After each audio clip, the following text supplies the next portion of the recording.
कुठे चुकतंय हे कळत नाही ना. सगळं करून तरीही गोष्टी मनाप्रमाणे का होत नाहीत हेच सुरू आहे ना डोक्यात. आता यावर उपाय सांगतो.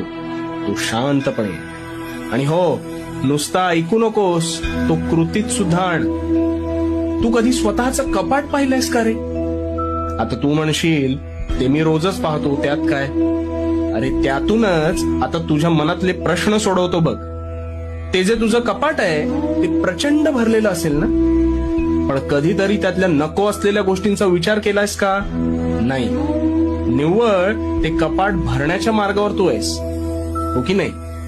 पण मग एक दिवस अशी गफलत होते की हवी असलेली गोष्ट आपल्याला सापडत नाही. त्यावेळेस ती शोधत असताना तू ते कपाट अजून अस्ताव्यस्त करतोस आणि मग तसाच पुढे निघून जातोस. आता हे जे कपाट आहे ना, हे तुझ्या मस्तिष्काप्रमाणे आहे.